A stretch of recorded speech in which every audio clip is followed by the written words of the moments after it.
Welcome to Valencia, or to be precise, Denia. It's the second stage of this year's great race, and it's wonderful to have it back, to be honest, after a hiatus of quite some time following the financial crisis in 2008. The race came back to us last year, and it's been a delight ever since. Wout Poels did a great job last year. Team Sky did a great job in the time trial. Not as good as BMC, however, who absolutely dominated it. The margin of their victory was outstanding, Matt Stevens. Well, 21 seconds they took out of Team Sky and 49 seconds out of Quick-Step, who are the third fastest team, but a real dominant display, and it really has put them in a very, very strong position. And again, they put nearly a minute, well actually a minute and 2 seconds into the Movistar squad as well, so great performance by BMC. Movistar coming here, of course, to test the legs, I think it's fair to say, of Nairo Quintana. Quintana not exactly looking potentially to win this one, although he's ever the competitor. Whenever he's in a World Tour race, usually gets at least on the podium. I think there's only one example of that in the last 5 seasons, where he's when it's stage races, he's the daddy, or at least part of the favourites. Now the out-and-out favourites have to be amongst those who ride for BMC, and in fact today's lumpy stage really tees up Greg Van Avermaet to go for it and potentially take over the leader's jersey. His teammate Tom Bowley, incidentally, did manage to bridge to the break. We'll see whether he's still there in a few moments' time. But yesterday it was all about the race against the clock, albeit the clock was a little bit dicey, and in fact some times had to be amended at the end. No doubt about the winners, however. BMC in their pomp, a team that have always been good time trialists. It's a filter down skill. This is not their best time trialing team, however they rode like one, and in fact humbled absolutely everybody around them. It was a great effort, and in the end, first man across the line was Manuel Senni. He takes over the leader's jersey. He's also, of course, leading the young riders classification as well. Incidentally, Tom Bowley did not finish within this group. He had a minute 47 deficit, so all his other teammates, however, very much in control. As for Sky, well, I think they've got the right to take things just in a circumspect manner as far as the results of the team time trial were concerned. Movistar finished 4th quickest behind Quick-Step Flooring, incidentally, and Team Sky, who were last to come across the line, didn't pip BMC, but as Matt was just telling you, 21 seconds is their deficit, and a big smile from a young man who wears yellow today. Yeah, Manuel Senni looks all smiles, 24 years of age. From Italy, of course, his 3rd year on the BMC team, but what a fantastic result. Price didn't recognise him as he crossed the line, but he's the one who's going to be wearing yellow today. There's your gaps on the time results. Well, I think that's the team results, by the way, which factors in everybody, so a minute and 3 down, but don't worry too much about that. Rather confusing for you at home. Many of the Sky riders are only 21 seconds down. That was the team classification, which I think was put up in error. 14 Celsius is what we're dealing with, as well as the erroneous graphics. This one's correct, 8 kilometres per hour, which favourable wind today. Let's have a look at what we're dealing with. Well, let's have a look at Alicante first, shall we? How lovely. It's gorgeous, isn't it? They do a good sculpture here. Well, this is where a lot of the teams have been having their pre-season training camps. So BMC obviously know these roads very well. They were staying in Alicante for several weeks pre-season. Well, there we are. It's amazing what you can do with chicken wire and glass fibre. And then, of course, you just flame it in the Festival of Flaming Statues. Let's get on to the road, shall we? Quickly. A new festival on the calendar, obviously. Denia says 181.8. Well, it's not. It's 178.6. But, you know, what's a couple of kilometres between friends? Maybe they factored in the loop at the end, which confused us, but we've got there in the end. We'll take the same climb at the very last, twice, incidentally. Destination Denia, which has, as you see, is famous for its lifeguard lookout post, which you saw a few moments ago. The climb, incidentally, that we've got, the Alto de Montgo, is 4.4 kilometres and 3.8%. However, the last 2 Ks of it are 6%. So it's not exactly like climbing up one of these towers, but I can tell you it will hurt, and it comes so late that the approach of only 6 kilometres remaining to the line, if you get over it and you manage to have chipped off the front, you can have some fun. All smiles was Nairo, Dyer likewise. His brother's here, so could be a Quintana sensation when we get to stage 4. Sign on today for stage 2 and preparing for what is a day for the battlers, I think. Well, we're for a day in. There's some big time gaps already because of that team time trial. We knew because of the length of the team time trial, there are going to be some big gaps open. But there's 4 days to race now. One day is definitely for the sprinters, but with the climbs in front and with this climb to the end today, we're going to need to see some attacking if they're going to close it down. Here's Laura. Movistar, después de la contrarreloj de ayer, sigue en una relativa buena posición. ¿Cuál es el plan que tenéis, por lo menos para hoy y los días que vienen? Well, Movistar didn't win yesterday, but you're in a decent position. So what's happening now? Well, we'll take every opportunity. We'll try and make the difference, and obviously win some stages along the way. Time trial yesterday was good for us, he says. Minute and 2 down, I'll remind you. We have a good team, not exactly specialised in team time trialling, so it was a difficult task to get on level terms with the likes of BMC and Sky, but we feel great. Yeah, we had great performance yesterday on the team time trial. We were very happy that we finished on the second position, and we didn't lose much time to BMC. And today I think most of the peloton they know the roads here, training around Denia, Calpe, that area, and I think that the final with the more than 2 kilometers climb suits for sure the punchy riders and the sprinters. I think that peloton's going to be a bit reduced, but it's all up to BMC if they will really want to control the race and go for the zero or take advantage.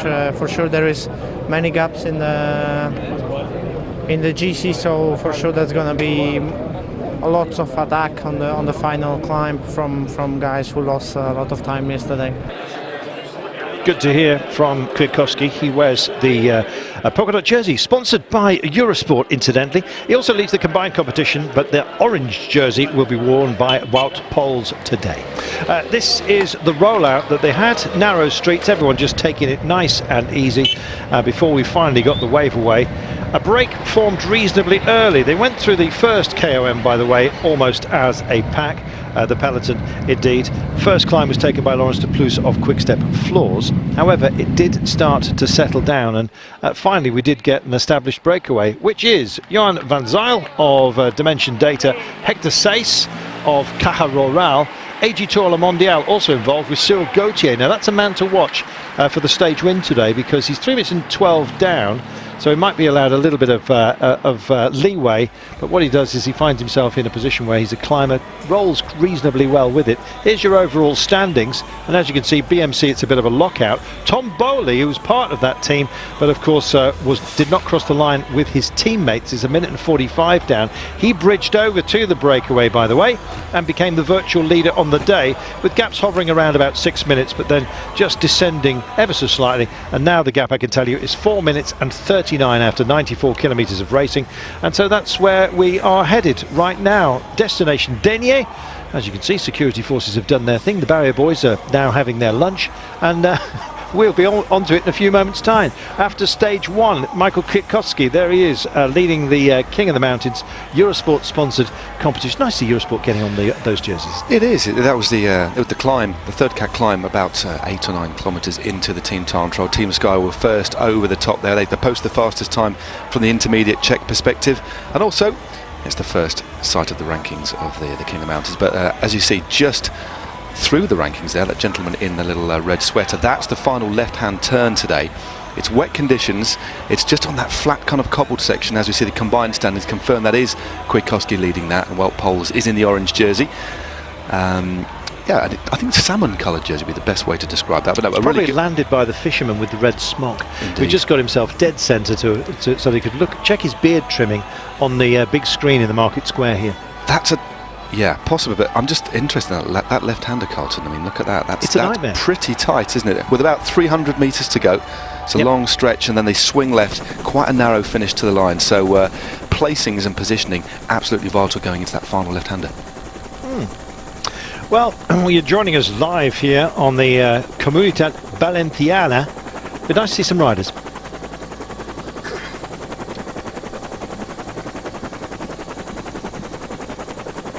Well, as you can see, the Dania space program is still not quite complete. Oh, it's a church. We are waiting to see our potentially our quartet. I mean, fascinating to see if Tom Bowley, who rolled the barrel, pulled out a ticket and to ride and bridged over to those three up the road, whether he's actually managed to hang on, because he was suffering just a bit. Well, we did hear from social media basically that he bridged across to the gap, so he'd obviously got a 0 or a 5 out of that, Tom Bowley. But whether he's in the lead break at the moment is not to be. We're not too sure. Although we have got information, it's only 3 riders still out in front. But as soon as we get pictures, we can relay that information to you. Well, here we are. Still no sight of Tom Bowley. It looks like, in fact, he did. He managed to bridge. I don't know whether he was called back, to be honest. He may well be a useful ally for the likes of Greg Van Avermaet a little bit later on as we start to roll. So Van Zyl, Gauthier and Sace, and it looks like Tom Bowley didn't pick out a 0 or a 5 to win himself a jam jar full of sweets. He's gone back, I'm afraid, towards the pack. He may well be an intermediate rider. As you can see, bit of picture breakup today. And that's the reason why we've been a little bit delayed. However, the gap doesn't look as significant as it had been previously. But look at this. We've essentially got a split in the peloton. This is a reduced group of chasers at the moment. Yeah, we don't. I mean, there's been an up and down course. We had the first 3 climbs. They all came within the first 61 kilometres. Then we've been essentially on a plateau, and this particular section of route is dropping down very fast. And I'm wondering, Carlton, if there may have been a crash and a descent. I can't see any significant obstacles that there would have been. So you never know. Looking at the road conditions and knowing these roads pretty well myself, it doesn't rain here very often, but when it does, it gets very, very slippery, very technical indeed, can be quite nervous in the bunch, and I have a feeling that's what we've seen here. Perhaps a crash has caused a split in the bunch. Well, the road is damp. We've had some light rain earlier on. Somebody described it as a dusting of rain. Can you have raining dust? Possibly. Who knows? But as you can see, the rivers are sprinkling. All right, we'll go with that. You can see the rivers are reasonably pregnant as well. So who's in the break? Let's do them the honour, shall we? We've got Johan Van Zyl of Dimension Data. Let's start with the man who's on your screen, though, shall we? Just to help you out and us. Caja Rural, Hector Sace, young man, 23 years of age. 3 minutes and 50 down after a lacklustre performance by Caja Rural. I think he's going to be working for Padilla later on, possibly Molina.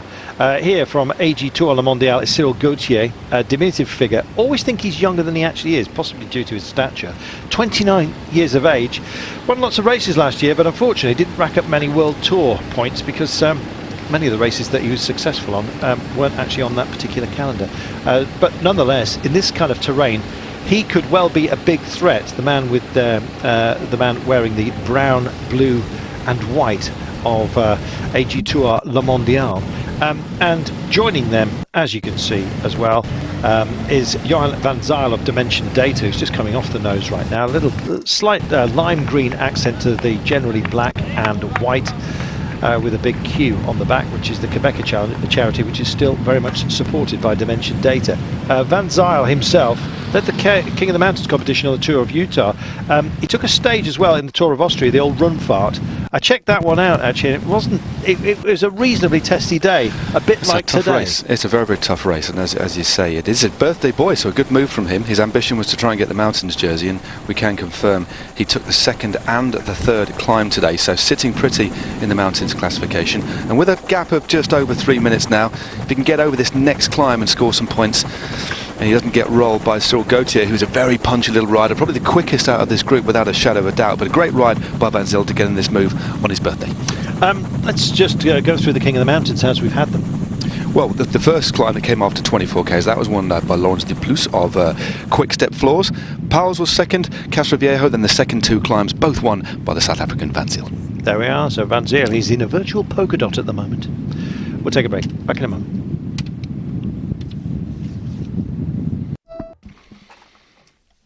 Welcome back.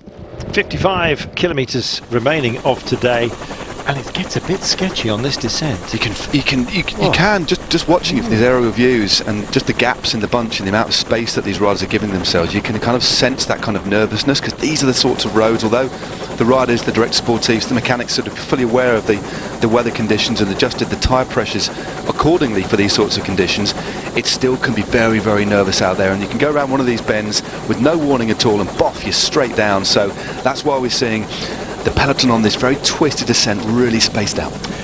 This is the most focused descent after the Ben El Falaim. I think I've said that right, which was the last climb that they've taken. They've taken plenty more climbs. It was the last categorised climb. But as you can see, a little bit of transition in terms of the tarmac or asphalt. There are various road coverings available.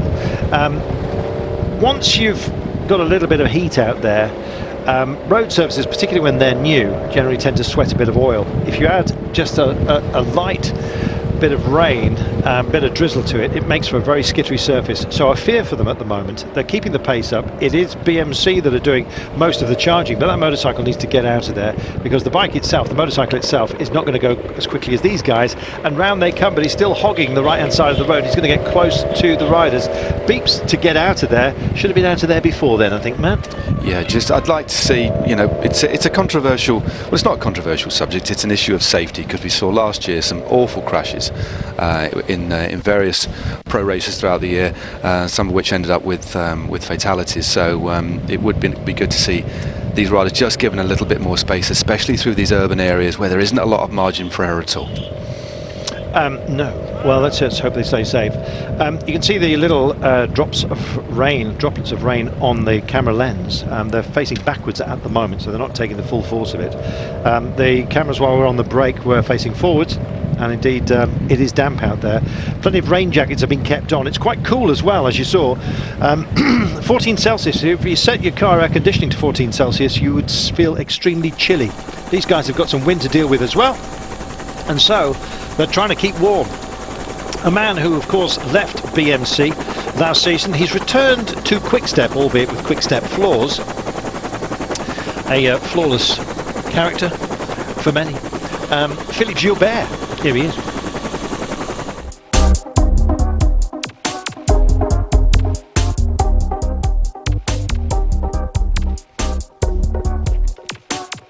Well, he's one of the biggest transfers of the winter. Moving from BMC, of course, to Quick-Step, world champion, as was Philippe Gilbert, to prove that he's not ready to finish his career. Part of this team, it was easy to get into the group because I know like most of the riders, but also the staff. It's like I already feel like really part of the team. So I'm really looking forward to wear the jersey and ride with the bike officially from the January 1. My goal is always to win a big classic, you know. I was able to do that several years. Last year I was not able because, you know, I had a finger broken on a bad moment and I lost all my chance. Last time was 2014 in Amstel. 15-16 I didn't win any big monument, and now it's time to win again. I was always like competing against Quick-Step like forever. It was always a fight, you know, like in a good way. I always liked to race against this team because it was first always quality of riders, but always aggressive. Of course, it's always to win, but they win with a certain style, you know. So that's what I like. Yeah, I'm sure this will be the case again in 17. Riding with Tom, it's something special because I did some worlds with him. I was there when he was world champion. He was there when I was world champion. So we have already something common, you know. He's like when you see him on the TV, you know, like he's never fake. He's always happy, always optimist. He work hard. As a person, he's really nice to know. So I'm really convinced that it's a good combination also. Philippe Gilbert. I like Philippe Gilbert. I hope he goes well. I'm sure he will. Look at these roads, at least they're flattened out. So, a couple of climbs still to go. With 51 kilometres, we're on a sort of a transition, if you like, that will bring us to what will be the pivotal point of the day. It's called the Alto di Montego. I always wanted to put an E in there to call it Montego. It would have been easier for me to say, but anyway, it's not going to be easy for them to take, to be honest, especially the last 2 kilometres at the top of the climb. 6%, that's a bit punchy, especially this early in the season. Matt, you've come out of the winter, you've had to climb on the bike, although you've been doing that in your other role with GCN, friends of Eurosport, of course. But for a professional rider, which of course you know the level, sometimes it's an event such as this can come as a bit of a shock to the system, even if you've got experience. Yeah, it's I think an even bigger shock to the system is a prologue time trial or a team time trial, which opened up this particular race. But no, the first, I mean, you can train, you can try and replicate what it's like to race. And many teams have crashed just on the left-hand side of the peloton. One of the guys, sorry, just to go several riders did come across on a really benign bend then. That just shows how difficult it is. Maybe one of the riders just caught the white line, but a couple of riders did come down. But no, you are right, this will be the first test for many of the riders to get, I mean, the phrase is feeling the sensations and how the legs are, but going deep in a race is very difficult to replicate. That's why increasingly you'll get teams with very structured training, but also on a couple of longer rides towards in the last 20k, say a 6-hour training session. What they'll do is try and replicate a race situation, and it's essentially a free-for-all, so you can really start to go deep, no structure to it, but as you say, the first test on a significant climb and an important race is always a little bit of a voyage into the unknown, and always a bit of a wake-up call. It's always a shocker for us as well when all of a sudden a team starts to turn on the taps, and it's literally for their own data. It's got nothing to do with the race necessarily. And you get that in the early season, it can destabilise a commentator. Another crash and here we are again, also on a painted surface. I'm actually wondering, we were talking about when it hasn't rained for some time, and they've had about 2 weeks without any rain, despite the fact it's quite a verdant part of the world. We saw the dry landscape yesterday, but the fresh rain mixed with the diesel particulates, perhaps even on an old road, has caused this, and it's a modest amount of mayhem going on at the moment. Slow yourselves down. This is a struggle. It looked like that is Kwiatkowski just gently slowing the riders down. There's been several crashes already. It can't be. He's in the polka dots. I think we don't actually. I think he's got a rain cape on, so seeing if we can see the accents of his jersey underneath the cape. Might well be. We'll wait and see. Difficult to say. Sorry about that. From this angle, it's not Chris Froome. He's down under at the moment. Is Mr. Froome? Oh, that's the thing about this time of year. We talked about it yesterday, didn't we? How busy this part of the season is. But remember, we've got the Sun Tour going on down under. Yes, exactly. We've got the Tour of Dubai, and we've got the Tour of Valencia as well. One or two riders very late getting up. It looks like some riders have definitely hurt themselves. Riders crashing very late.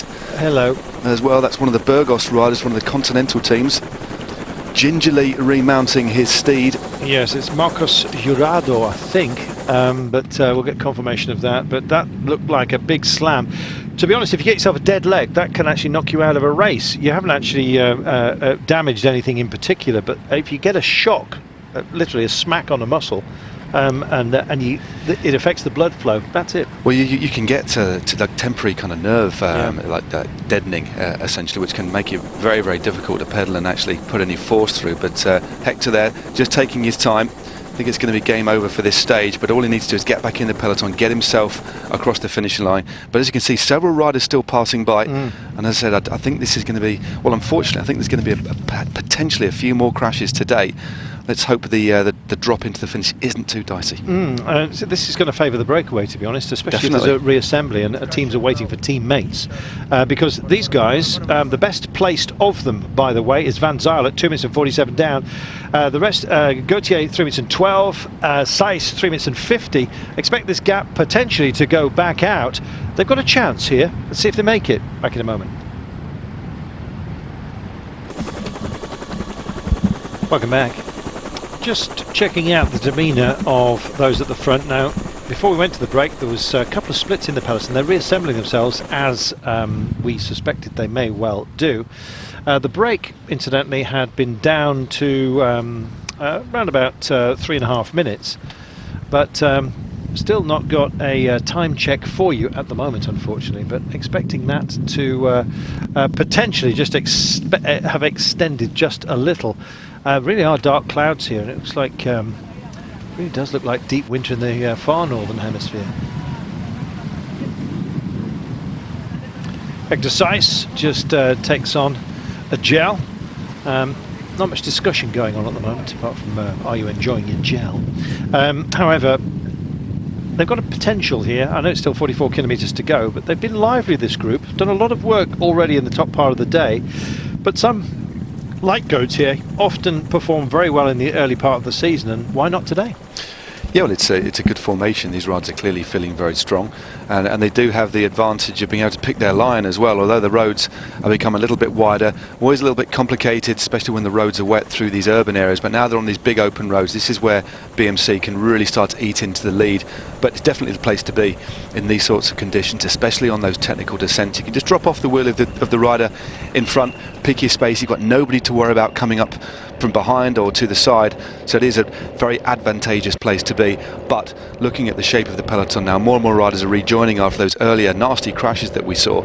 And it's interesting that Senni, the race leader, just sat in second wheel. You can just see the yellow sleeves poking through his BMC gilet there. He's actually been taking a couple of turns on the front.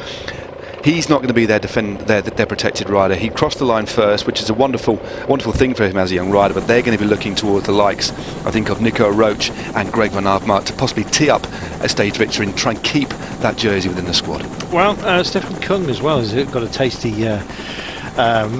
tasty view of the days such as this. Ben Hermans too, but I think Greg Van Avermaet, you're absolutely right, is going to be the guy. Said it yesterday that we thought that he potentially could be taking over the leader's jersey. I've just blown up courtesy and retweeted it, by the way. VeloViewer provided us rather a tasty map of what we're dealing with. I can tell you that the maximum incline of what we will be taking on is actually 9%, only for a small part. They can only give you an average over 100 metres, by the way, and 7.3% is the listing. However, within that 7.3%, I can tell you 9% they'll be dealing with. Now that's going to knock out a few fast man's legs. So Nasser Bouhanni does get over some inclines. He's not a threat either, so he might well have some assistance. He doesn't mind a sort of a rough run in as well. And he's pretty good bike handler, especially if those pregnant clouds do burst towards the end of the day. So I've seen him actually come off a bike, or I've seen everyone else coming off bikes in Italy, skittering all over the place. I think it was Tirreno Adriatico a few years ago. And Bouhanni managed to stay on. He's absolutely outstanding in terms of his bike handling. He does get a little bit prickly, however, if things are starting to get a bit bumpy and bruisey. And it looks like some cars have just held back here. I'm not sure whether they've held them to let the riders through safely. I think that's possibly part of what that is on your screens at the moment. But nonetheless, let's just go to this climb that we're approaching right now, Matt. And it's sort of a double kicker, if you like, but the main body of it extends for about 11 kilometres actually, even though only 4 and a bit of it are actually categorised. Yeah, as you say, the kicks up, drops down before you get into the real meat of the climb. They crest the climb with just under 35 kilometres to go. But I think the interesting thing about this climb, when they attack it for the second time with only 7 kilometres to go, is that it is quite a steep descent. There's not a lot of opportunity for riders who are distanced on the climb, and I'm thinking of several of the sprinters. Talk about Bouhanni. He's a small, pugnacious rider, low centre of gravity, can descend well, but in these sorts of conditions, you know, there's no real room for taking risk on these descents. It's about descending as safely as you can, and that's going to provide, I think, very limited opportunity for riders to chase back who are distanced over the climb. I think 15, 20 seconds, 30 seconds plus, I think is going to be very difficult to get back, and that's what I think BMC are going to want to do. We're probably going to see attacks from Team Sky, perhaps Mobistar as well. They need to use every single opportunity to try and eat into the lead of BMC after they've established that nice, solid cushion in the team time trial. A lot of discussions going on at the moment. It's not only to find out who is going to be stuffed with all of the rain capes here and warmer jackets. A little bit more than that, it's about the approach and how you go in. If it is a quick finish, let's hope it's kept clean. Unlike, I'm afraid, Marcel Kittel has taken a real hit in more ways than one in Dubai today. Grivko lashed out, has been thrown off the race, and may well be facing a ban because the injury to Kittel's brow looked like a boxing injury. Yeah, I mean, very, very well. It's just a nasty incident, and I think Marcel Kittel, to be honest, he posted some things on Twitter saying he's not even going to accept an apology. He basically looks like he's going to need a couple of stitches. He's possibly going to be scarred for life, but it does look like he's done a couple of rounds in a boxing match. Completely uncalled for action, and it wouldn't surprise me if he is banned for several months. But also, when you look at the injury, and coming from my previous background in law, that's an assault. And if he wants to make a complaint, Andrei Grivko could be in a little bit of hot water, but we'll interesting to see how that one pans out. But behaviour that is completely unbecoming and doesn't do our sport any good at all. No. Not at all. So Grivko facing some sanction at the very least. His team, by the way, have already apologised. No surprise. So it's not a question of where the guilt lies. They've admitted it. So Grivko has headed home away from Dubai. News is coming in. Nonetheless, just having a look at some of the power meters. It's amazing how ubiquitous these have become. When they first came out, and Sky, of course, one of the teams that really relied on data more than just about anybody else, everyone's kind of copied them at the moment. Gap holding 3 minutes 25 at the moment. That was tumbling. Just back to the data. How useful is it on a day such as this, not just for your campaign, but and your own, not just for the race, but for your own data for the year? See how you've done. Yeah, it's a really interesting question, Carlton. And when I was doing some, I was at the Giro last year for Global Cycling Network, and we interviewed a sample of about 15 riders on the start line, asking what data they actually had, what data fields they looked at on their computer mounts, whether it be an SRM or a Garmin. There's various other ones out there. Several riders did ride a little bit to power, but many of them just looked at distance and speed, and it was the power that they used to reflect back on how they're performing, how they're fatiguing, how fresh they are, and they will that will get analysed at a later date. But very few riders actually rode to power. Some riders just had GPS data on there, so it was just a map at an average speed, heart rates. But out of the small sample of riders that we spoke to, very few actually looked at the power they were putting out, especially deep into a Grand Tour, when it can actually become a little bit depressing as fatigue really starts to set in. So many riders looking at average speed, looking at time elapsed, and using those head units to provide information of what's coming up in the road ahead, i.e. when the next hotspot sprint is, when the next climb is, and depending on the mount that you're using, you can actually see the maps, the turns in the road, which can provide really interesting information in relation to positioning, in relation to coming into towns, crosswinds, information like that. So very few actually ride to power. Yes, whenever you say to power, I always think of China in Your Hand. What a band they were. Carol Decker, to power. Gosh, we're turning the clock. We didn't even here, plan that, that just happened. To power data. It's probably one of their albums that they, or a B-side or something. I don't know. Hey, that's good. I like that. 3:30. Yeah, but precisely. That's not just a dodgy clock. 8 minutes out.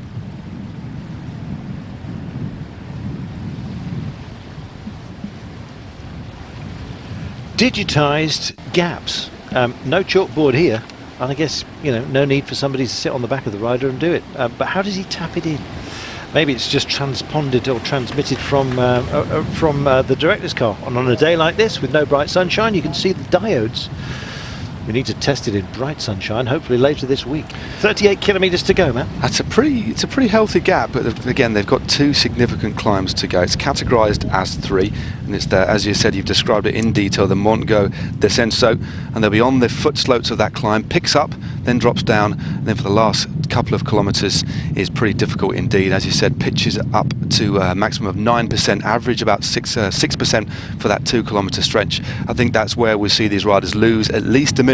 But what won't happen, I wouldn't imagine they're going to lose too much time on the descent. So significantly, where the bunch are going to eat into the lead is the climb itself, and then the flat section between the climb. But a pretty healthy lead so far. Yes, indeed. I wonder when they're going to start to believe. I think once they've taken the first climb, because they've got this descent to deal with off it. It's they'll come through the finish line, by the way, albeit taking a different route to the finale to get to the finish line, ever so slightly. In fact, no, that's wrong. I beg your pardon. It's the intermediate sprint is about 2 kilometres beyond the finish line. That's what's confusing me. So they're going to take the climb, do the circuit, take the climb again, and then finish. Hope you've got that. Sorry for the confusion. 38 kilometres to go then, and you can see the reflections of the bikes upon the road. That's a glazed surface. That's not a nice thing to have to deal with. It certainly isn't. The positioning over the top of the climb will be crucial. Even going into these roundabouts, that's why we saw the team cars actually stopping, giving the riders room through these roundabouts. But thankfully all the riders so far, touching wood here on the desk in front of me, because it's not particularly pleasant. And the bunch just thinning out around there. I was holding my breath, Colton, just to make sure they all got round that, or they negotiated that roundabout safely, and they have. Lethal in broadcasting, but anyway, we'll stick with it. Cypuck 73. He was born just before the punk years hit, so yes, he was still a Tapau fan, even if he was only in the womb. Yes, he said he doesn't condone Grivko's actions, but the cut was come due to the sunglasses that Kita was wearing. Well, it doesn't really matter, to be honest. You know, that's like yes. The fact is, he was injured, and it was the fact that Grivko issued the blow that is the problem. I mean, if he'd been carrying a knife. You know, witnessed by around 40 or 50 other riders at the same time as well. Yes, exactly. So there's no doubt. So what happened to Marcel Kittel, please, says Audrey Louise. He got smacked in the face. I believe it was an elbow from Andrej Grivko. I'm afraid Grivko has been sent home. That's from Dubai. Sunnier climbs than this. It really is very murky here as we head to Denier. We're going through Havea right now, taking a turn. The worst turn that we're going to be dealing with today, by the way, and you're going to get a preview of it, everyone will, is only about 300 metres. We reckon 352, actually. We paced them out while enjoying an ice cream this morning. I might be fibbing about that. But nonetheless, it comes very, very late. Appears to be slightly off camber. It's 90 degrees full on. There's some curbing there as well. I'm worried. Well, these conditions always make for a very frantic finale, so positioning is going to be even more crucial as they head into that final left-hander. Riders will be dropping off the wheels a little bit. It's going to be spectacular, it's going to be very, very exciting indeed, but as you said, a hard 90-degree left-hander onto not exactly cobblestones, but like paving, like small paving slabs. It looks like it normally is a pedestrian precinct, and it's not too wide either. It just looks like it's a couple of metres wide, as we just see the rider here from Hector Zayas of Caja Rural just losing contact with the two riders in front. Johan van Zyl, the South African, clearly been climbing very well, snaffling those points, and deep into the race now, Size struggling to stay in contact. Well, this is the brute that we're dealing with today, and you're thinking, come on, this is hardly Alpe d'Huez.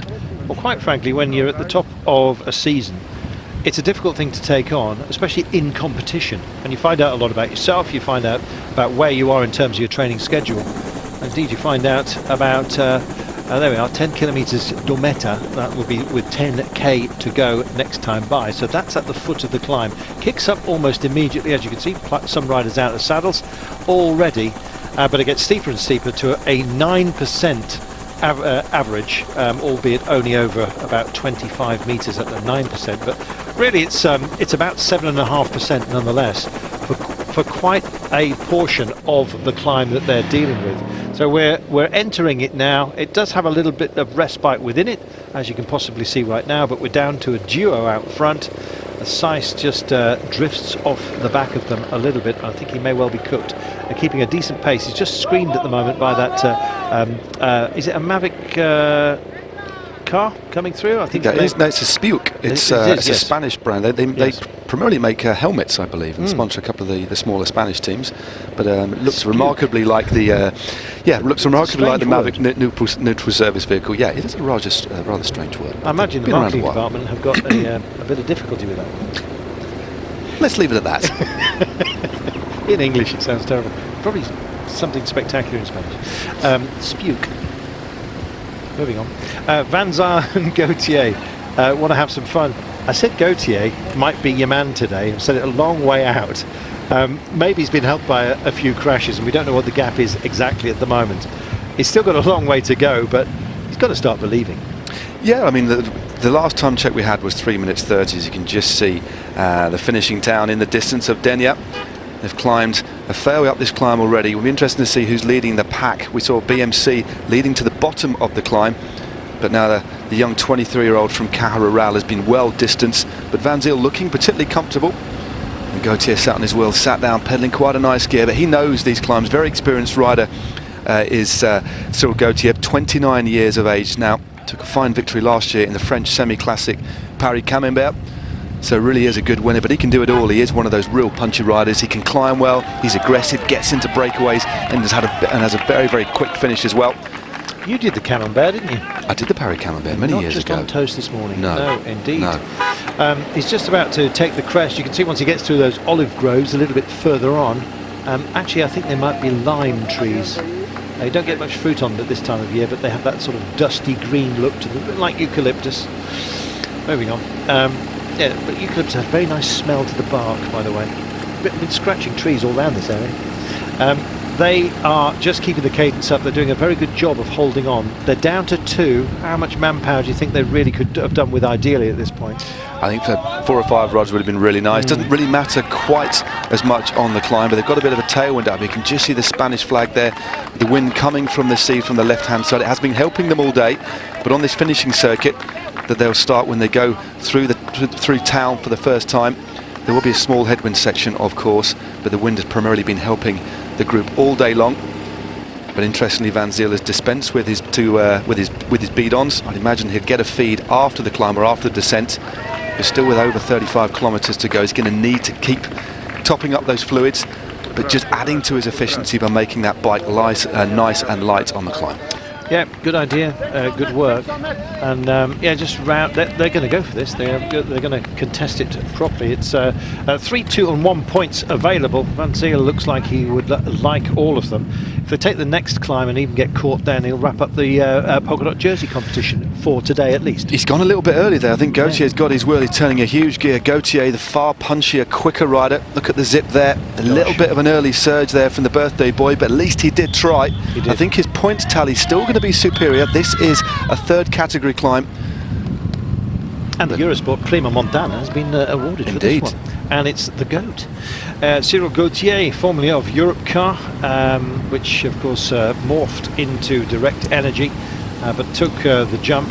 There was a lot of umming and ahhing as to whether Europcar would or would not remain as sponsors. That was a very late call in the first instance as well, wasn't it? Unfortunately, it meant that a lot of really good riders went elsewhere, including Gautier. Indeed.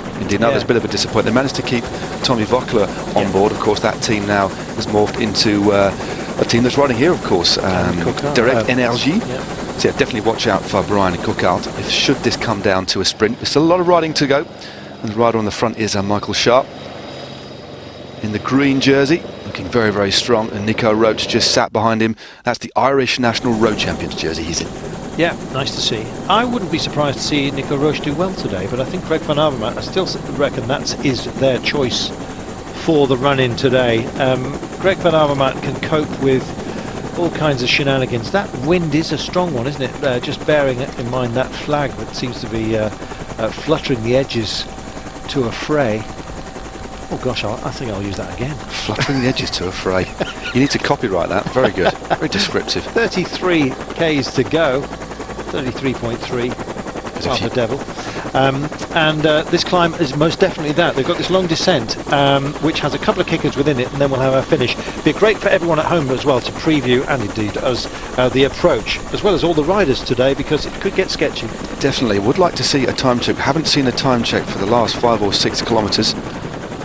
It's definitely still hovering around the 2.5 minute mark, or 2 minutes. It should be cresting the climb at the moment. Still most of the bunch all together. BMC setting that rhythm.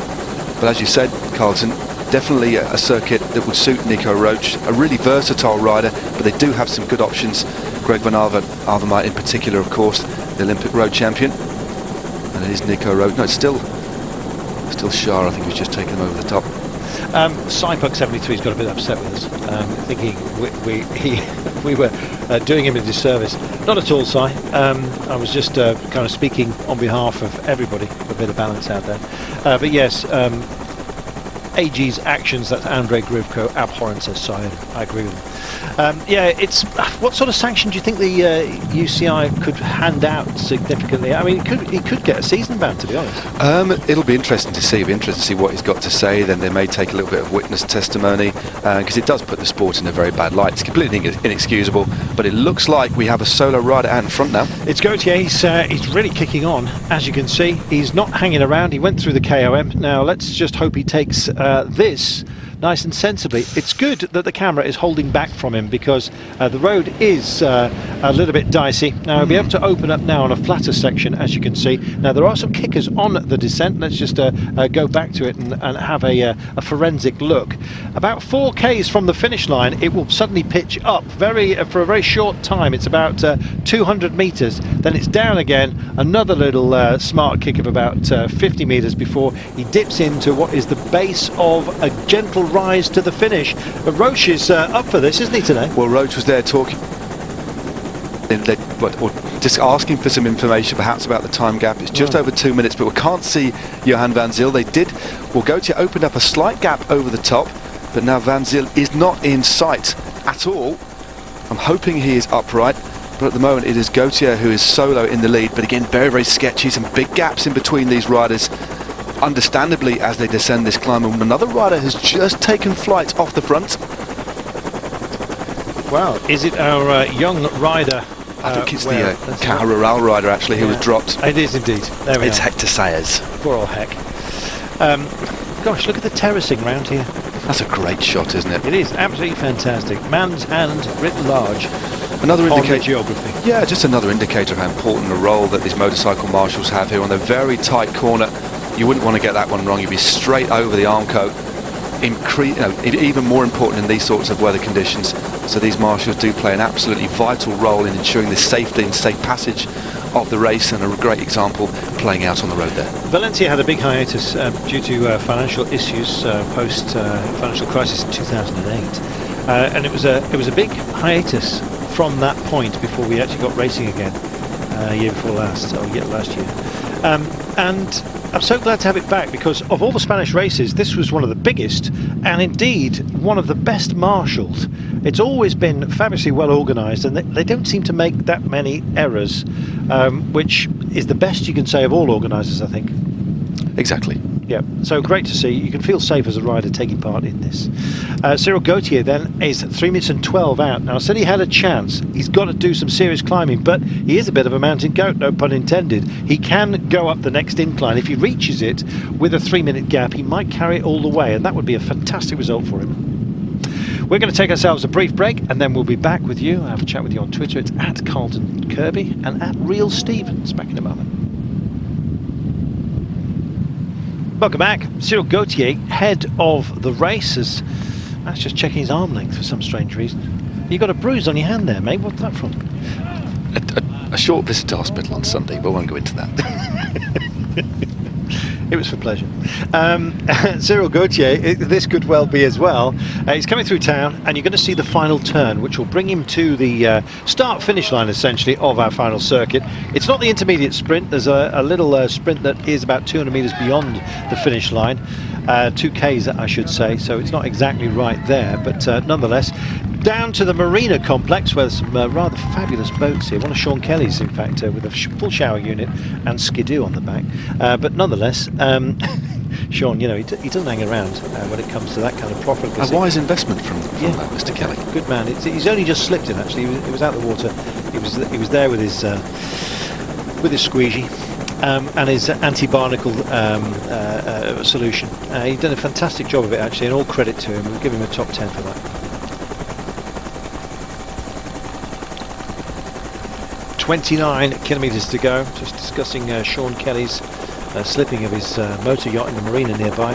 In fact, where we are is kind of training camp, winter camp central, isn't it? This hotel is very well known to very many people. Well, many teams do settle in this area in Alicante. BMC, of course, won the team time trial yesterday. They know these roads very, very well indeed. So several teams are out this neck of the woods. Quick Step as well are out in this part of Spain. Katusha also. Kelly. Yeah, and post Sean Kelly, of course they are. Yeah, they're out there as well. Try and keep him away, especially if they sell left. 28 kilometres then remaining for this man. And so it's our final circuit, and as you can see, there's been a proper shower come through here. It almost sounds disingenuous, but he is settling in, I think, for a battle. Can he win it though? It's a tall order. It's going to be a very, very tall order, but if when you look at the original composition of the break, although great riding by Van Zyl, very aggressive on the climbs, Hector Sayers, a more inexperienced rider, but still contributed a lot to this break. But when you had to look at who was the strongest rider, who was the most experienced, it definitely would be Cyril Gautier. I mean, he can ride in the high mountains quite well as well. Yep. We've seen him on many long-range breaks in the Tour de France, for example, so very experienced, got a great head, a great tactical head, and I must admit, when he put in that acceleration to take the points over the climb, the way he looked round at Van Zyl, hardly even taking a breath, he looked very well, very in control, clearly a rider who's able to measure his effort, but against the might of BMC, who are very much in control in the peloton. It's going to be a tall order, but he's going to try his best, but we shall see. It's all going to be about how much time he can take, or how much time he fights. He's not going to concede before the foot of the next climb. About in 15:21, so 21 denier. It's quite a heavy weight actually. It is. It's a more of a winter denier, I think. Not the sort of denier you can snag with your nail. You know, 7 denier you're getting down to you're getting down to saucy there. I think. Anyway, moving away from that, they will be heading back and out of town. Where are we going with this? Where's this man going? He's heading for a climb, a kicker. He's already experienced it, of course. It means business. Oh, hello. Right, sorry, that was a bit sketchy. Back wheel just suddenly came out. Often at roundabouts, cars slow down. If you're on a diesel, you know how diesels burn. You get a sort of a dumping of microparticles. If it gets wet, that turns into essentially ice, doesn't it? It can. And he nearly went there, and I know he's putting it down, but he's hardly the most focused, Chase. He's trying to keep the bike very much upright through there. Big warning for him. Well, that's the thing in these sorts. It's bad enough in the dry when you take evasive action. The bike won't always do what you want it to do, but the last thing you want to do is make a real sudden movement. And you saw him kind of reach for his brakes. He didn't take evasive action, but his bike for a moment just skipped a beat, but then he managed to control it, went a slightly unorthodox route around that roundabout, but now well back into his rhythm. Keeps glancing behind. I'm wondering where Van Zyl is, whether he's waiting for him, because there is a fair flat section before they hit the climb again, and he could do with a bit of help eating into the wind. So he certainly looks as if he's almost waiting up there. It doesn't look like he's going full pelt. Not overly committed, is he? But then he's into a headwind now, having made a little turn in town. Yeah, I don't fancy his task, to be honest, but he has a look back. He's looking waiting up. It is Van Zyl. I think that's the best thing to do in these conditions. There's no point in these riders riding 15-20 seconds apart. Van Zyl is a big, powerful ruler. Okay, he was only distanced. We don't know whether he had a bit of difficulty on the descent itself, or whether Gautier just was the far superior descender. You do get that in the wet, you get it in the dry. You get riders with just that little bit more confidence. And just looking at the stature of Gautier, he perhaps would have handled some of those wet corners a little bit differently. Physics is certainly on his side in relation to the way that he would grip in those corners. But thankfully now, Van Zyl back on board and adding to the firepower up front. It was the big question. I was actually wondering what all the conversation was about with the DS of AG Tour Le Mondial. And basically, it was a discussion about the gap and whether it was worth waiting up and whether they'd be prepared to work together. And I think they will, because if they can contest it by the time we get to the sprint, I think Van Zyl may well fancy it if Gautier's happy with the mountains points. What I'm saying is the possibility is there, so it may well be that they're able to enter into an alliance, which is clearly what they've decided on. So it wasn't just a question of the DS displaying his, I noticed, tinted lip balm, favoured by skiers. It was a sort of a violet he'd gone for by the looks of things. Maybe he's just got violet lips, not quite sure. Gautier, though, has waited up. Van Zyl is here. It's a proper partnership. Will it succeed? Well, we'll have the answer fairly soon. 25 kilometres to go, and that suggests that they have, in fact, I'll tell you right now, they've got, the road starts to kick up just a little bit, about 4 kilometres on this kind of rise, sort of a false flat. We're only talking sort of around about 2%, but nonetheless they could feel it, especially if they've got this headwind. Then it starts with 20 k's out, so in 5 k's time, that's where it starts to roll. They'll kick up, they'll take a peak at a crest at about 17 k's out. Then it's downhill to the foot of the climb that matters with 10 k's from home. So it's mixed terrain, and it's the sort of terrain that I'd have thought that the likes of Greg Van Avermaet, maybe even Nico Roche, could have thrived on. You said about the qualities that BMC had for the team time trial yesterday, and it's that quality right now, because nobody's going to help them, that they're going to have to engage with. No, with the sort of lead they've got, as we've described earlier on, they have a hefty 21 seconds advantage over 6 riders from Team Sky, and then 49 seconds over Quick Step Floors, which of course includes Dan Martin, who's a very, very good climber indeed, so they are in a very strong position. Yeah, so it's Shah now on the front. The latest time check we've got through, we do apologise for the lack of graphics and information, but we understand the lead is hovering at just under 2 minutes now for our 2 leaders, Van Zyl and Cyril Gautier. But as you said, we've got a couple of peaks to crest, and I think that's where the lead will start being eaten into. But as you say, no other team will give any assistance, although there's a couple of Quick Step Floors riders moving to the front. But if I was their DS, I'd be saying just leave it to BMC to do the chasing. They've got a strong team. it's completely and utterly up to them. You can just see the Belgian champions jersey, about 9th wheel there of Philippe Gilbert. He's one of the riders who will certainly be up for trying to attack on this climb, or at least try and shut things down. And you know something, he would love to stick it to BMC, wouldn't he? His old team saying, look what you could have had. Yes, he'd be doing his old Bendy Bully impersonation. Very interesting, actually. We've got Yves Lampert of Quick Step Floors moving up. It's quite interesting that Quick Step are actually riding so early. I'll be wanting to hold things back. The lead is tumbling down now. Well, not exactly tumbling, but gradually being chipped away. It appears to me that the bunch are in control. 1 minute and 50 now to our 2 leaders. Well, just look at our breakaway boys here. Now they're on a little downhill run, which is why they're freewheeling. Now let's see and hope they get through this roundabout safely. Gosh, they don't like it, do they? No, some riders taking the straighter line. I think it is sometimes worth just doing a small little bunny hop to just take the edge off, almost like a bit of a racing line. But some of these curves are quite sort of, well, they're only a couple of centimetres high, and sometimes it is easier to do a quick bunny hop and take the straighter line, as we saw a couple of the riders doing there. There's still quite a lot of riders in the convoy. Many riders dropping back at this point, Carlton, as well, to give back racing capes and gilets as well. As you see, Cyril Gauthier has given his cape back, just showing that he is ready for the finale. They've got to be careful, the pack here, that they don't try and lean on BMC too much, because if they do, then BMC will just disengage from the pursuit, knowing that the advantage that they hold time-wise over the two men who are in the break up the road. Van Zyl is 2 minutes and 47 down, and Cyril Gauthier is 3 minutes and 12. It means that BMC could actually give up the ghost and allow these guys off the leash. So there's going to have to be a little bit of commitment from other teams at least. Otherwise BMC could well essentially go on strike and just play for the big one at the end. Well, it's a really good point you raised, actually, Colin, because do they really need to bring this right back? Because what will happen is these two riders now are no threat, and they're certainly not going to increase their lead now. So in terms of taking away the yellow jersey, these two riders aren't a threat. And what they will do, should they both stay out in front, although I think that's hanging in the balance at the moment, they'll also take away the time bonuses, of which there are 10, 6 and 4 seconds on offer. So that's another thing that they need to consider. So it actually, for BMC, they don't really need to bring this back.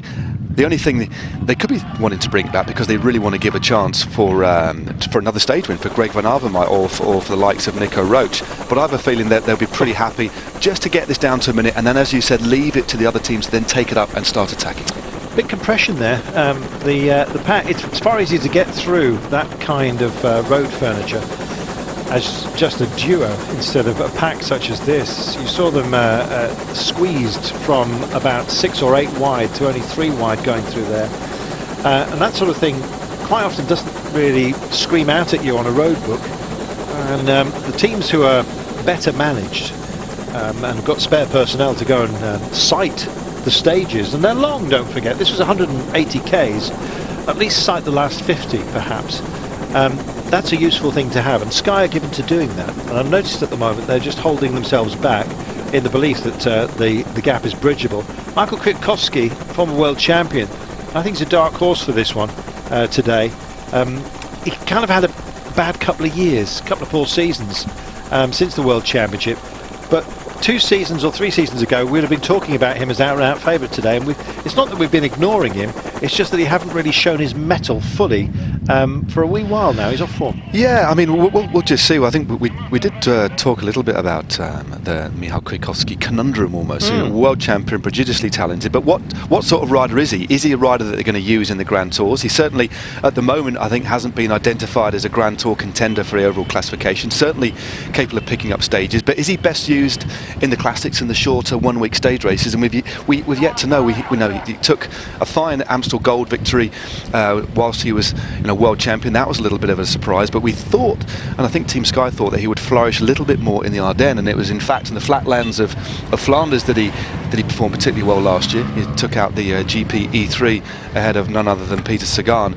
So I think this year will be an interesting one. I wouldn't call it a transitional year, but hopefully it'll be a year that Michał Kwiatkowski can actually discover what he's actually going to do over the next years and what he's going to focus on as a rider. But we know he's talented, we know he's a winner, but in what kind of sphere of the sport is he going to really focus on in the coming years? Precisely, it's a conundrum, I'm afraid. The Kwiatkowski conundrum. It sounds like some kind of maths. It sounds like a spy thriller. Maybe we'll have John the Le answer Carre. later to the Kwiatkowski Cannon. Exactly. Coming soon. There we are. This is the Sabadell Arch. There we are, and that says 20 kilometres to go until we reach the finish line. Now, was it just me, or did we miss seeing them cross the line? Maybe I did, looking down at my notes, but there we are. 20 Ks remaining, and 1:50. That's nice. Holding steady. It's holding. I mean, it is. I like the diodes today. If it was bright sunshine, I'd probably be saying something else, because they can get bleached out. So 20 Ks from home, and time to stretch their legs. 1:50 is the gap, and Van Zyl and Gautier, they're working reasonably well, and in fact they're holding the gap just for now. They are holding the gap. They've been riding very, very strongly indeed. But as you say, BMC don't really need to lift the pace, because what BMC don't need to do, as you alluded to before, is lift the pace too much now, go too far into their reserves, and then leave themselves exposed on the climb. All they need to do is keep these guys now within 2.5 minutes, to be honest with you, and then just back off the pace a little bit so they can then marshal any attacks that should come from any of the other squads. I'm thinking of Movistar, Quickstep and Team Sky on the climbs, because they'd have dug quite deep today. I'd imagine they'd expended the lives of Tomboli, Ben Hermans and Stefan King on the flat, and also Emmanuel Seni, but they need to have 3 or 4 riders to look after Nico Roach and Greg Van Avermaet on the climb, so no need for them really to go any harder at all now. Well, the Sabadell air bridge has just been passed under. I'm wondering if that 1:50 is correct.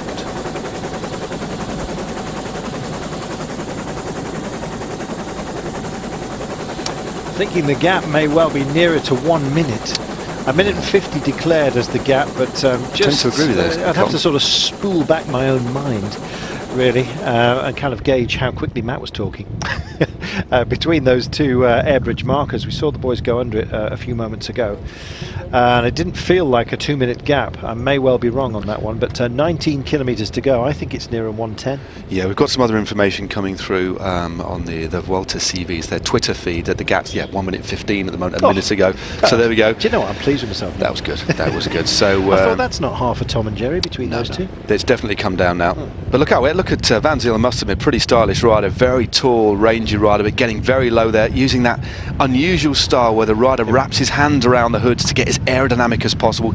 So important that these bigger riders make themselves, their frontal area, as low as possible and as narrow as possible, so they're efficient. Gautier, a more traditional kind of style, old school kind of style, very punchy rider, actually taking a lot of air on the front there, not getting particularly low. He's actually quite a meaty character, isn't he? There's a lot of power there. You can see he's got quite a bit of musculature. If you just look at the biceps here, the bigger man behind him, Van Zyl, is doing a good job of folding himself into the into the protected area, isn't he? Doing a terrific job. I was just trying to hear there what the conversation was between rider and car. Clearly some instructions, more than just the gap between themselves and the peloton. And I think if he can get over this, he's dealing with a little hillock at the moment. They will start to head down.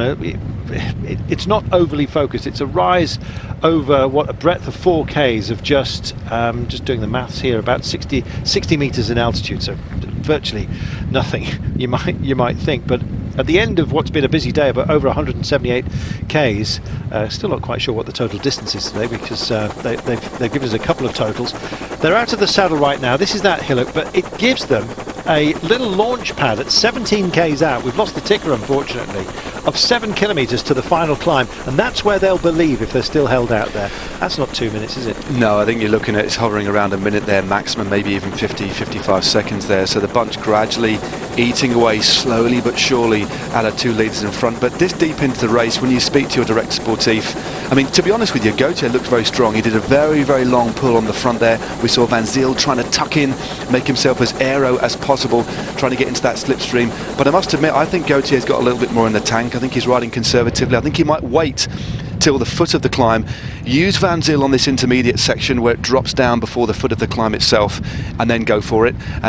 So it's just a little bit of advice from his director sportif, and also words of encouragement as well, just helping them believe, because this late in the race, fatigue starts to set in. You start to doubt because your lead's been eroded away, and the job of the director sportif, as well as feeding information, is to encourage the rider and make them believe that they can succeed, even if the balance of kind of the odds are kind of slipping away from them. You can see teams getting into colour order here. It's not just because they're having a chit chat, it's because we're getting to that crucial point now. Gauthier, Van Zyl and Shah. Gauthier taking 3 points at that intermediate sprint through Denier. So we're going to be cresting and then coming back to the finish. Incidentally, they shot by the finish line. They didn't take the turn as part of the circuit, which is why we didn't actually cross over it. They didn't take the left-hander. So no preview of that left-hander. It's going to come right down to the very last with 350 metres to go. Well, no, that's what I mean. It was interesting a few moments ago, Cotton. You were talking about the resource at the disposal of some of the bigger teams and what some of the bigger teams will do. And Team Sky is a good example because they do it, especially in the Grand Tours. They'll fire a satellite team car up the road. One of the director sportifs will get up very, very early and drive the route, and they'll also video some of the route. They'll get a GoPro on and they'll video maybe key sections. They'll write some notes. So the most up-to-date information in relation to the route details is passed back to the riders, which is especially important when it comes to a sprint. And as we've seen from the opening shots, it's a very narrow finish. It's a 90-degree left-hander with only about 350 metres to go. Absolutely crucial that the riders get that right. Yes, so we sped by that turn as part of the loop here. So it's the one part of the loop which is not included in the first time of asking. Teams could also, of course, just pay commentators, quite frankly. Slippers a fiver. Well, just a bag of crisps. Because we look at these things. We ride and indeed drive the finale. We do. Study. Occasionally just sniff. And occasionally I've picked up debris in the finish straight. Do you know what? I'm given to picking up flinty bits. Have you noticed? I always look at corners, and I've often dusted a corner with my foot. There we go. That's the lengths we'll go to. But it's a Tour of Turkey. Here's an example. About 3 or 4 years ago, in fact it was 3 years ago, they passed through a laterite escarpment, and I said laterite is it's like microscopic pieces of flint, and it went down to the side of the road, and honestly it was lethal. It was like having razor blades all over the place. And said, you're going to have to watch out. So with our breakaways, there was punctures aplenty that day. They should have just swept the road, or indeed, I don't know what they would have done as precautions against it. Ridden in the middle. Anyway, these guys, I'm afraid, are riding to a hiding. They've been pursued. The gap that was displayed upon your screen was indeed erroneous. I'm glad we were able to call that out for you, because right now it's a modest margin of about 10 or 12 seconds, and it's all over for this pairing, I'm afraid. I feel sorry for Gauthier because he put a lot into today. He certainly did. He's ridden extremely hard. He looks to be, I think, at this stage in the race, the stronger of our pair out in front. But to be fair to Van Zyl, he's gone very deep. Putting in those accelerations to win the King of the Mountains points. They're really hard fought for. Sometimes when we see the King of the Mountains points fought for on our screens, we often see the riders roll to the front, but quite often, the riders making quite an effort just to get in front and half wheel the other riders. So over time, chipping away, making those sorts of efforts over climbs does dig into your reserves. But Van Zyl, it looks as if, well, without predicting too much, just looking at how far the bunch is behind now, they are going to be absorbed on the climb. So the remaining King of the Mountains points aren't going to be taken by these two riders. So it's looking like birthday boy Van Zyl is going to be resplendent, as I like to use, as many people have pointed out, in the polka dot jersey. I think I gave you that word some time ago and you've just adopted it. I can't use it anymore. It's the first time I've used it today, though. Just looking at some of those teams who were disappointed in the team time trial as the take is about to be made and race radio is about to shout all together. What about Katusha today?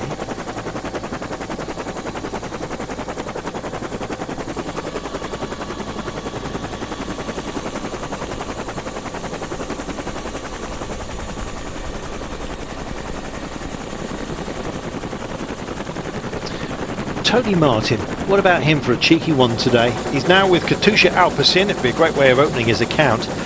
He'd have to rely on other teams starting to look at each other, but he gets over inclines really well, and we've seen him go on lone breakaways, and indeed he's been out there for much of the day on pretty long stages in Grand Tours, and then just about to be caught, he kicks off again. don't be surprised if something like that happens today, because Katusha are a minute and 52 down, and it may well be that BMC are playing the long game. I think everyone, though, is out for a little bit of victory today. Now it's all back together. Quick-step floors are seemingly the most motivated out there. Don't discount the men in Tangerine.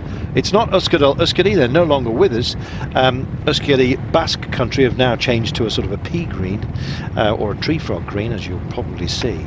But Sprandi have got Masiš Petersky and Simone Ponzi. Now Ponzi could do a cheeky one on a day such as this if the bigger teams start to look at each other, thinking about the long game. Interesting as well here, Matt, to see Astana suddenly coming to the fore and possibly thinking about some of those potentials for late on. They didn't have a bad team time trial, minute 16 down, so they've still got something to gain out of this race. Well, we've still got 4. We've got this climb to come, we've got 3 more difficult stages to come. That there are plenty of opportunities, but they're going to have to use it. That's why we're seeing Astana in a slightly different kit this year. They've gone for black shorts over the blue shorts of last year, and running different bikes that move from specialised bikes to Argon 18 bikes, the Canadian brand, so a slightly different look to Astana. But yeah, they're going to be looking after Jakob Fuglsang, Michele Scarponi, and also I think Dara Cataldo. They're going to be their options for the overall GC.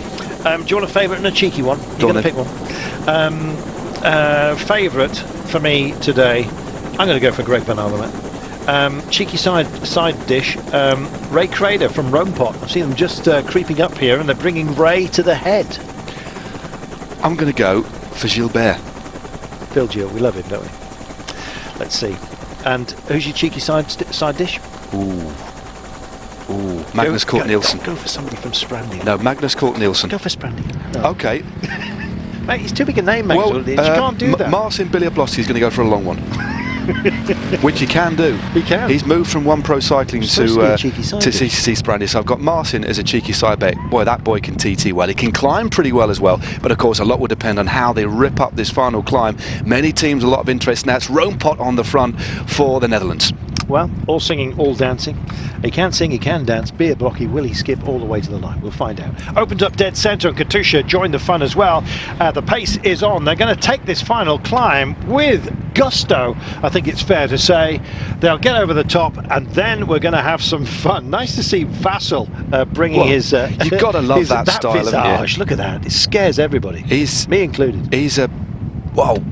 Well, just look at that. It's like poetry, hardly moving at all. I mean, I'm sure he must do some core work, but no, so strong. Former world team time trial champion. You know, forms the main part of Team Sky's engine room. But look at the multiple arrowheads. We've got Shah now on the front in the green jersey for BMC. He's keeping that points jersey warm. Done a lot of work today. Wow, this is going to get extraordinarily busy. Opens up dead centre, and AG2 La Mondiale come in. This is for Oliver Nason. Now he's a roller. He can go very well when he needs to, and so don't be surprised if AG2 La Mondiale are in there. Phil Gilles bringing up the tricolour. He certainly is Belgian road champion, of course.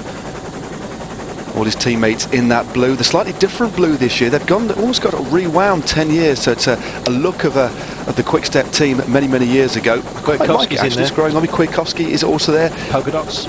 Yep, he's in the frame. Green jersey as well. This is absolutely fantastic. Talking of green jerseys, look out for the Cannondale Drapac duo of Sepp Van Mark. Of course, he's now back with the team that he rode a few years for. Swapping the green, well, the blue for green, and also Walter Whipper is a bit of an outsider should this stay together. But I'm just going to be interested to see who takes it up, who attacks, or whether we see one team try and whittle this bunch down over this climb. Walter Whippet goes like a greyhound, just slightly smaller. So here we are coming into town, and Denier beckons, and including that pesky corner of 350 metres. Because of the rain we've had today, I'm getting a little bit worried about it, to be honest. It's drying up, isn't it? But that can be worse. It can lull the riders into a bit of a false sense of security. The road's clearly drying, but there's still some of those wet patches which can catch you unawares. Have your fun when you can. We're making that turn right now.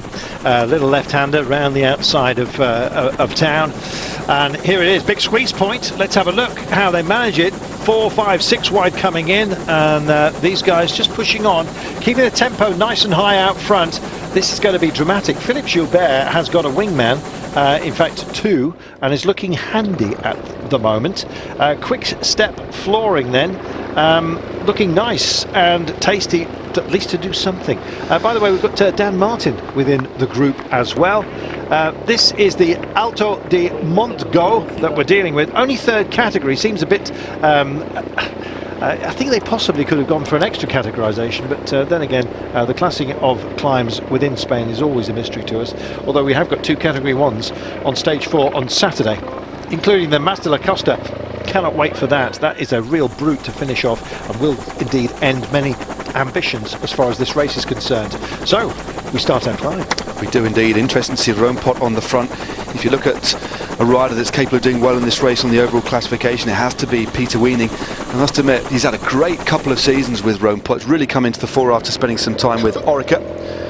And he's the rider just in second. I think it's actually Peter Weening on the front at the moment, or he might be second wheel, but I did see Weening up there. It's an absolute brute, this. This is the actual start of the formal climb. They go over a little hillock and then hit it here by the city walls. You can see the chalk block, which is actually cut with a saw, would you believe? Nice and soft. Did it myself once, just to rebuild a wall in northern France. Anyway, moving further south, as we are now, 10 k's out, and all hell about to break loose.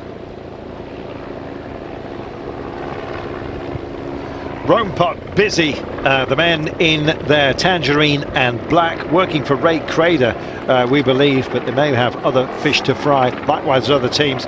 I think Spandi Polkovici are looking very likely. Simone Ponzi is very much up there, along with Maciej Peterski, who can time trial a bit. Beer Blocky likewise. They've got that trio in their orange, and look how it's thinned down. There was a lot of riders that didn't fancy it once we got under the air bridge to announce this climb, and in fact we have thinned in terms of personnel. This will be the end of contention for many a rider today. Let's see how they take it on. It still says 10k to go, despite the fact we're now around about 500 metres at least within the climb itself. It does snake a little bit. The descent, though, is our main worry. It certainly is, with the bunch really narrowing out. Riders gradually getting shelled like peas from the back of this bunch, still being led by Roompot. Remember, 199 riders took the start, 12 World Tour teams, 7 Pro-Continental teams and 6 Continental teams. That is Peter Weening, that very distinctive style on the front. Rider from the Netherlands, former winner of a stage of the Tour de France. Remember, very classy rider, just leaning on that big gear at the moment. Fascinating to see that Nera Quintana, who said the team time trial yesterday, actually went okay. He is such a competitor, and he's very much embedded. You'll see him he's the nearest to the white line in the middle of his team, wearing what looks like a green sash across the chest. It's actually an expanded M, but looks a bit like a V. Might be V for victory, you never know, for Quintana at the end of this one. He's 1 minute and 2 down as far as the overall is concerned, but embedded within the business end of this, and that's great to see. Yeah, Nara Quintana, that's the camera focusing up on him, looks to study a concentration. He's got those knee warmers on, just glancing around, looks extremely comfortable at the moment, but the 2 riders still riding hard on the front. It is Peter Weening. Just on his wheel is Pim Lichthart. He used to ride for Lotto, the former Netherlands road race champion. He's a good bet for today as well. This small short club, that motorcycle. Just tried to get through, There's and no space there. He's been ordered through, and there's no space, and he needs to just take his time, quite frankly. Went for it. At least he dabbed on the brake. Gets the get-go right now with an apology, raised hand. But really no need for that, and actually there is. He's security. He's one of the bike, bizarrely, he's one of the bikes that will go over the top and then guard dangerous corners, and here we are, we've got this strikeout straight away. We have an attack. This is a really good move here. It looks like it is David de la Cruz who's gone, the Spanish rider for Quick Step Floors. He's taking with him Tony Martin from Katusha in the red. Well, the German rider, this is a good move. I said that Tony Martin could be one of those who goes for a long one. Now, if he gets over the top, do not be surprised if he goes all the way today. Still can't see whether it is indeed Martin. Here he is. Wow. Well, maybe they've been listening to us, Matt. They're going to come up over the top, and then they'll have 6 kilometres to time trial all the way to the line. Hearing the clarion call is Marcin Biablocki, who's trying to get over to them as well. He knows that if he can get with Tony Martin, they've got a chance of making this stick. So the man in the tangerine also comes and joins the fun. What a scenario! Well, David de la Cruz looked very, very strong there. Look, Tony Martin comes straight through. It's difficult to get used to Tony Martin. We've been with Quick Step for so long, but there he is in the red of the Russian team, Katusha Alpecin. Turning that gear, opening up this lead now. De la Cruz struggling to hold on his wheel. Also one of the riders from Movistar now. Look at this, he has the luxury, if you like, on the corner of having an easier look back to see where the pursuers are. Lotto Jumbo, I think it's Roglic that's picked this one up, trying to work for Kruijswijk or Van den Broek, trying to get over to them as well. They know the danger therein of Tony Martin, but it was a good little bit of softening up. And in fact, Tony Martin's teammate is coming straight through to have a look at this. Is it Mamikin, who can climb very well at a moment such as this? I think it might well be. We're too far away for the time being. So once we get to the crest, 6Ks or 6.8Ks from home is what we'll be dealing with. You may well have to have your time trialing head on at a moment such as this. Big shake-up at the front. 5, 6, 7 riders at the moment wanting to get there first. It is the wasp-like jerseys of Team Lotto NL Jumbo. It did look like it could be Primoz Roglic. Looks like quite a punchy rider. I think that is him.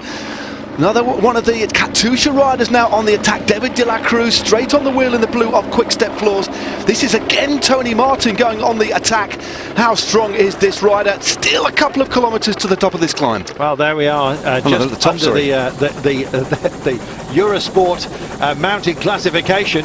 Pleasure to indeed have our sponsors, our own sponsorship upon it. 6Ks to go. This is going to be dramatic. What a finale we have in the offing right now. If you thought this was going to be all about sprinters, think again. It's about being brave and having the capability to carry your belief. Well, they shot up that climb, pardon me. There are only 6Ks to go. Still Tony Martin on the front. The roads look far drier than they were on the previous lap, but still patches of wet. These riders have to think about the way they're descending, but very, very difficult to chase and get back in contact when the conditions are like this. Tony Martin still driving on the front. David de la Cruz of Spain and Quick Step Floors on his wheel. 6 kilometres to go then. We've got 5 up front. Now you've got to be able to descend, but more crucially you've got to be able to take on the flat section, which is over 2 kilometres in length. And if you're a time trialist of the sort of stature that Martin is, I'd still need to get a better close-up of him actually, just to make sure, because there was another Katusha rider within the frame, but certainly looks like Tony Martin with 6Ks to go. In fact it is. So he is heading into it then, using the camber beautifully. Now they have no fear of him at the moment such as this, but Martin can descend brilliantly. This motorcycle needs to get the hell out of there, to be honest, because Martin will be able to take a much tighter line than the bigger machine with 2 men on board, including a cameraman. He's hitting the buzzer as well, just to warn everybody to get out of the way. Other bikes need to be cleared. He's doing a good job. So is Tony Martin on a drier section right now. Is he going to hit the bottom? If he does and he's alone, even if it's a modest advantage of 5, 6, 7 seconds, he could carry it all the way. He has one of the biggest engines in the peloton. Once he opens up a gap, as you said, Carlton, on the flat, he is a rider capable of taking it all the way to the line. We know Katusha have been training on these roads. I wonder if he's dialed this one in specifically. He's taking a few metres out of the riders behind. I think Nara Quintana is in that group as well, in the navy blue and green of Movistar, and some big gaps starting to open on this very, very twisty and technical descent. Well, even though it's only a gap of 4 seconds at the moment, a little bit less than that right now, it's getting sketchy amongst those chasing on, and Tony Martin just manages to get himself out of sight. There he goes. They won't be able to see him now until this point. Lovely sinuous road that we're dealing with right now. Great drama here with 5 kilometres to go. Cannot wait to see how this pans out. That pesky final turn is going to be oh so important, but more so, I think, for me, it's going to be the last 2 kilometres. If Martin can get 7 seconds with 2Ks to go, I think he might just make it stick. Well, he's descending with real finesse and skill. He's taking a few risks as well, but sometimes when you want to win, you have to take those risks. He's opened up a few metres now on the group in front. This is this slight plateau on this descent now, this real chicane here. Wonderful shot of Martin taking this descent like he's on rails.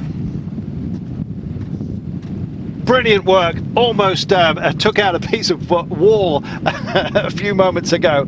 It's sensational to see him in this kind of mood, quite frankly. Has a check over his shoulder, just likes what he sees and then focuses on the road ahead. Please look forward. That's where you need to. 4Ks to go. It'll be the 3 banner before you know it. Now, we said he needed an advantage of about 7 seconds to make it stick. I believe he's going to do it. Tony Martin, absolutely amazing. He's hitting the flatter section right now, so he's off the descent essentially. There's a little bit more to go. There's a kick, and then it's back down again with 2 remaining. my life, what a way to open up your account at Katusha. This is an absolutely thrilling finale to this stage of the Tour of Valencia. The 4 times world time trial champion is out in front, went over the top, used his skill, combined that with the power that he has. He's now opening up a gap. We've got 5 riders in between, then a big gap to the rest of the bunch, which is spread all down this climb. Can he hold on? He certainly has the power to do so. Will luck be on his side? Big moment coming up right now. It's not here, it's on the roundabout that's about to beckon at the bottom of this hill. You can see that the rain, the road is still very wet here, and it was the moment that a little bit earlier on you saw Cyril Gauthier on his own, looking a bit shaky. Now there are 6 chasers at the moment, but what's the gap? We'll just have to pick something out for you road furniture wise. Maybe you can do it at home, but the chase down is happening right now. And is it Van Mark who's on a push here? I can't quite see it. No, I don't think it is. It looks like it's not Campanets, is it? 4K's out. Quintana's there. Quintana most definitely is there, and here most definitely is Tony Martin. Now the thing is, you've got to catch Tony Martin. Doesn't matter how narrow the gap is, and here's the roundabouts, a series of them that we're going to have to worry about, and so is he, but likewise those behind him too. He's a great bike handler, he knows how to get his head down, he's a mighty engine, and he can win this. Well, this section of road will suit him down to the ground. He's got his head down, gets very aero, but more importantly is putting an immense amount of power through this bike, catching up the leading cars, gets into that aerodynamic tuck. His gap now hovering at around 3 or 4 seconds from the group behind. 6 riders there, Nara Quintana in the mix. I think Dan Martin is there, the Irishman riding in the blue of Quick Step Floors. But look at the speed of Tony Martin as he approaches the Esplanade to the run to the finish. Yes, it is. It'll hook round the road to this Esplanade, and then he will have a little roundabout to deal with. You can see we've still got a little bit of altitude to lose. No, in fact we haven't. We're there. We're on the flat, good and proper. Clock's out. It's about 1.8 kilometres to go. He can make this count. As soon as he hits the Flamme Rouge, he's going to start to believe. Right now he needs to forget about looking behind himself and just keep the nose in the wind. That's exactly what he's doing, using every bit of it. Now Tony Martin, at a moment such as this, it's a question of whether you can catch him. I think this is the race for runners-up spot as we are right now. It is. They don't seem like they're really pressing on. I mean, I think one of the riders there is Peter Weening on the back for Roompot. He's not assisting with the chase. Astana now goes to the front. It looks like it could be Cataldo from Astana. No confirmation, but meanwhile out in front it is the world TT champion doing what he does best. Absolutely. Once the bit is between his teeth, and we've seen very narrowest of margins. I've seen Tony Martin on a lone run lead a stage race by about a couple of minutes. The gap has come down to about 7 seconds, and then just pushes away. Well, right now he's got to push on for 1 kilometre. He's not going to get caught. It may be a narrow margin, but frankly there are no sprinters involved behind him, and I'm afraid Tony Martin has blown everybody out of the water. What a remarkable performance. He's bringing it home. Power, skill, descending prowess, he has got it all. He's just got to make sure he gets round this final 90-degree left-hander, then the victory is his. Here we go then, just coming through one of the, past Helly Hansen. Free ad for them. There's the roundabout that I was worried about, and these guys are looking at each other and cursing, I'll be bound, because they know that they haven't worked together properly. This man, everything has worked absolutely beautifully. Now this is bonus seconds that Quintana's after here, 4 hours and 44 in the saddle, and everyone else starting to worry about it. No worries for Tony Martin. What a performance that was. Straight over, went on the attack. We predicted it may well happen. Well, he listened to the prediction, and more than that, he's turned it into reality. Tony Martin is never going to get caught when he's in a situation such as this. No matter how narrow the gap, he can hold it and bring it all the way home. What a phenomenal victory, and what a way to introduce himself to his new team. Katusha Alpecin will love the fact that Tony Martin has chalked up a victory here today. Absolutely outstanding. Well, it's the race on, but goodness me, Tony Martin has wrapped this up. Roompot worked very, very hard out there, and across the line they come. That was a Pim Lichthart who just got a great second place there for Roompot. The bunch behind being led by Greg Van Avermaet and Philippe Gilbert. Well, we expected them potentially to be dicing it out for victory. Gilbert at the end just thought, well, why push for that extra bit? No more, of course, time bonuses in the offing. But Tony Martin, what a hero. Minute and 52 down at the top of the day. He'll find some time back today, including a 10-second bonus. Well, I've got to say, I told you so. That was an absolute thriller, wasn't it? I mean, you did predict Tony Martin, or was he a cheeky side bet for you? No. Just at the top of the day, if he gets over the top. Oh yeah, sorry. he's going to go for it. My life. Fantastic day today, and what a great win. I do like to see Tony Martin make it count. So often we've seen his hopes shattered within the last 300 metres, haven't we? Well, it was an interesting move, I think, in the off-season. Many people, I think there was a few raised eyebrows when he moved across to Katusha Alpecin, but what a way to open your account. A fine victory. We know once he opens up a little bit of a gap, he's almost impossible to bring back, but what impressed me was the panache, the style, the verve and the skill of that descent. Opened up the gap and then basically brought it home along the finale. He looks absolutely delighted there, kisses his jersey. Win number 1 on the board for Tony Martin. Welcome to Katusha, Tony. Wow. What a great day. Well, we said this was going to be for the baroudeurs. I wonder what that is in Spanish. Anyway. Tomorrow we're going to Rioja. That's going to be a sprinter's day, and I imagine Mr. Bouhanni's going to have his fun. There'll be others to try and stop him, naturally. Mr. Coquin wants French bragging rights. Nason goes quickly. You never know. Somebody like Philippe Gilbert even might do a cheeky one. We'll wait and see. But it looks like this race, every single day, is going to have some excitement about it. It's why we love Valencia. Definitely, it's been it's since its re-inception last year. It was a joy of a race to commentate on, and what an exciting team time trial yesterday, of course, but what an exciting finale that was today. Brilliant bike racing. Absolutely outstanding. Dania, thank you very much. What a fantastic finale we have had here. Tomorrow we go from Riba to Rioja. Not Rioja, there seems to be an I missing there, but it's Rioja. Then we go to Lucena on Saturday. That's the big kick up to Mas de la Costa.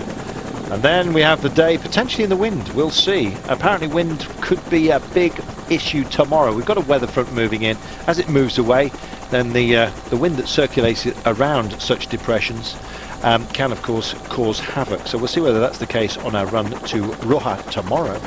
When we get to Lucena and the Mas de la Costa, that's going to be a day where the mountain goats take control, and it might be that Quintana, who will be energized by his performance today, suddenly starts to strut his stuff up Lucena, because it may not be as long a climb as he would have liked. It's a bit punchy for him, more of a Valverde kind of thing. He's not here, but Quintana most certainly is. If he's in the spirit, it will rise. Definitely. Well, he was riding really well there, descending well. Looked to becoming another rider that impressed me there was David de la Cruz. But I was just looking back amongst the riders who finished way back, and defending champion that I spotted in the group, 59 seconds behind our Wednesday Tony Martin, was Wout Poels. Clearly had a bit of a problem. I don't know if that was on the descent or the climb itself. He was in the orange jersey leading the combination classification. He came across the line. They said 59 seconds in arrears. So Quintana's taken back a fair bit of time on the defending champion. Well, he needed to, and he did. This man could have done with a victory. I'm sure his team as well would have been expecting a couple throughout the season. Maybe not on this particular day, but, well, looking at the terrain, we thought it may well be a launch pad for the brave, and if anyone's got a modest gap and is able to hold it, it's this man, and he did. It certainly was, but I think it was the way that he established the gap. It wasn't about raw power, it was about skill. It was about just taking a few measured risks. He stayed upright, he chose a great line, and nobody could match him. And then, of course, when they hit the flat, that's when he turned on the turbo booster and just opened up that gap, and nothing these riders could do behind. But an interesting composition of that group behind, but even their combined attempts could do nothing to combat a powerful Tony Martin on the day. Well, this was the skirmish raging on behind, as you can see. Great to see that Quintana is well and truly up for this. He had a slow start last year, anything but this time. Yeah, I mean, there's a lot of racing still to do, and it was he's taken a few seconds out of some of the riders that will be considered threats on the overall classification. So I think a very, very good day for Quintana. Now, a real glimpse of his condition, and also how he is mentally as well. He's clearly very, very determined and was happy to attack in the finale today. Tony Martin, you beauty.